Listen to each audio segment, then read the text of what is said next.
Hello everyone, this is Mr. Informal back with a new thoughts, analysis, and rant. This time it is the Sony Alpha A6700 APS-C camera from Sony. Give you my thoughts, analysis, and rant. I know I should have brought this video out a while ago, but nope. I wanted to make sure I get every certain details that I needed for this thoughts, analysis, and rant. Certainly, it is a compelling camera with the likes of from the competition, such as the Canon R7 and the Sony Fuji XS20. So, what are my thoughts on this camera? Well, if you do have a A6000 series camera, it's a worthy upgrade. But there are drawbacks to this. For the most part, I'm not sure if this is going to attract a lot of people because of its overheating issues. For those who love taking long forms recording, or even recording concerts or certain types of theater or certain types of outdoor events or even indoor events. This is more for those who like taking photos and taking videos, a hybrid camera. But for $1,400, it's certainly a compelling camera that a person should not ignore. But if you are into full frame camera, then don't even get this camera at all. It's not worth it, even for $1,400. Now, if you tell me this was $800, yeah, I think this is you don't even have to think about it. Just go ahead and buy it. So, those are my thoughts of this camera. But let's get on to the specs. Were first and foremost, this is a $1,400 $1,400 camera. Depending on where you are, it could be $1,500, it could be $1,600 or $1,800, depending on where you are. 26 megapixels APS-C with back sensor elimination CMOS.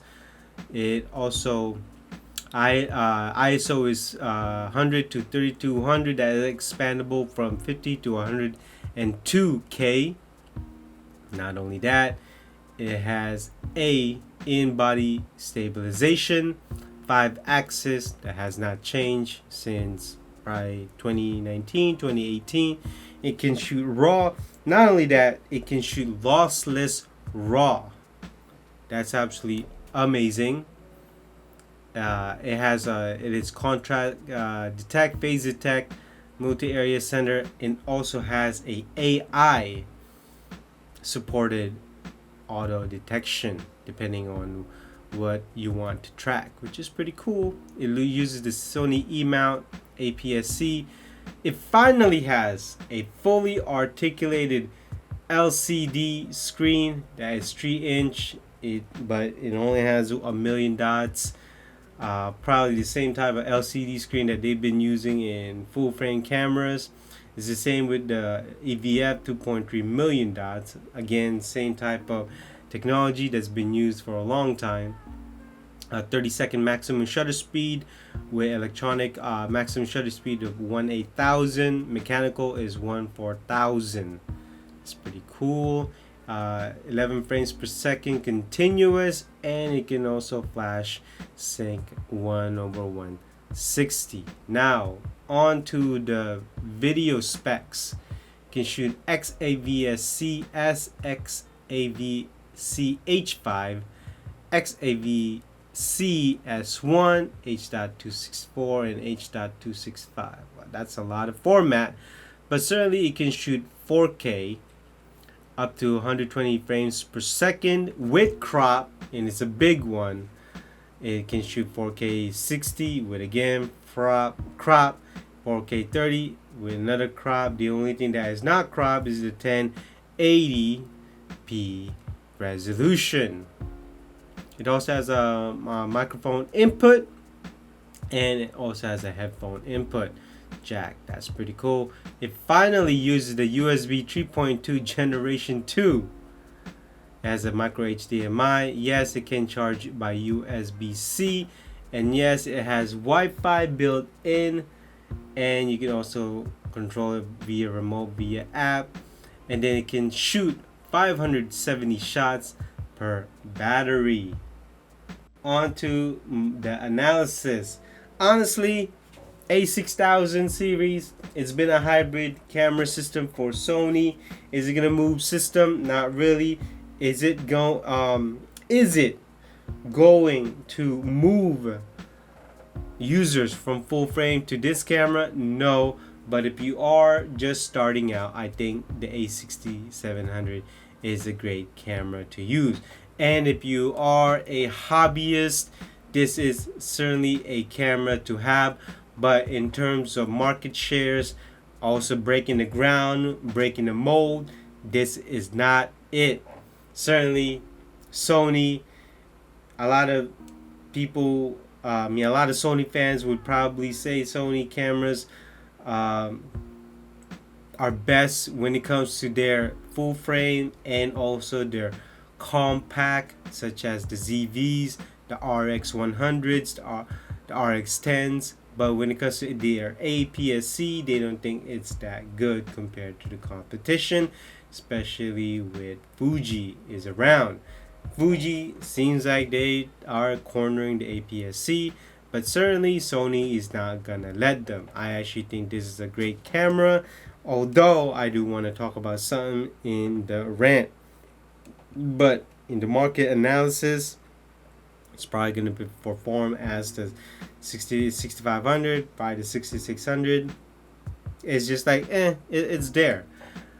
One thing that I do notice is that Sony 6000 series are not really, don't have the technological advantage compared to their full frame and compared to their mobile brothers and sisters. But that's Sony's fault.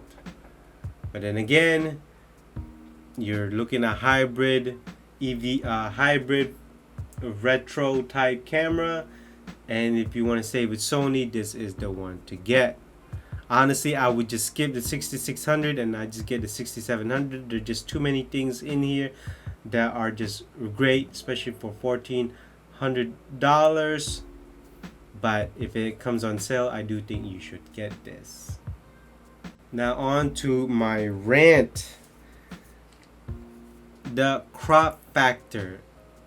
Based on the reviews that I've seen from multiple videos, especially from the guys from the camera store, well, now they're at Petapixel, the 4K 60 and the 4K crop is just too much. I do not like that. I can't figure out why Sony just keep having these crop, knowing that Sony has the resources to even remove these crop. Seriously. Plus the sensor. They've been using the sensor for a long time now. Also, the 5-axis in-body stabilization has not improved. I mean, it's been a couple years. By now, it should have been improved. Talking about not improvements, the LCD screen and also the EVF have not been improved. It's the same type of resolution, $1.3 million on the LCD and $2.3 million on the EVF. Not much has changed. I do give it up though. They did move the SD slot on the side instead of next to the battery, so that's pretty cool. I'll give them that. But for the most part, and here's what I really don't like based on the reviews I've seen, is that overheating issues. From what I can tell, 4K 120 you can only shot 20 minutes, 4K 30 probably double that, or even 40 to 45 minutes. If you're using this as a webcam, you can go up to 2 hours or a little bit longer, but then again, it will overheat. Not only that, you also got to set the heating issues to high. I mean the heat tolerance to high, just to make it last long. And that to me tells me that this is not a $1,400 body. And this is why I mean that it has a strict competition with the Fuji, because the Fuji is actually a little bit cheaper. And yes, I do know that Sony APS-C lens system definitely has a lot. There's no lie about that, but certainly the overheating issues should at least being close to fixed, or at least 90% fixed. But these overheating issues is certainly ridiculous. We're in 2023. I mean, there has to be a way. Maybe they could put a heat sink on it, or maybe copper heat sink. And you're gonna tell me that the body's just gonna get bigger? Well, actually, the body did get bigger on this body, on the 68700. The grip got bigger for sure. Not only that, with the grip even getting bigger, they added a control wheel on the front finally. I don't know why it took them that long. So there's no excuse as to why they can't mitigate that heating issues. But then again, they're probably going to say that you're going to have more reasons to upgrade on the next model whenever Sony releases that. Again, it's a lot more money. And so, what can I say about this camera? If you are a hobby, certainly take a look at this camera. If you like shooting pictures and videos and taking trips to wherever you are in the world, I do think that this is a good camera for $1,400. I do think you need to wait until it gets on sale. Now, if this becomes $1,200 or $1,000, I do think that it is a no-brainer. You should get this.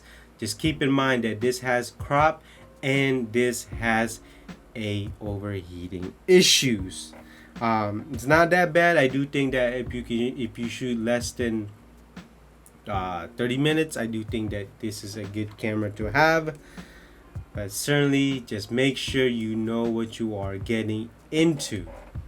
It is absolutely, I think, too bad that Sony did not do more with the 6000 series. I do think the 6700 would have been a king of APS-C if Sony put their technological resources onto this, but I don't think they did.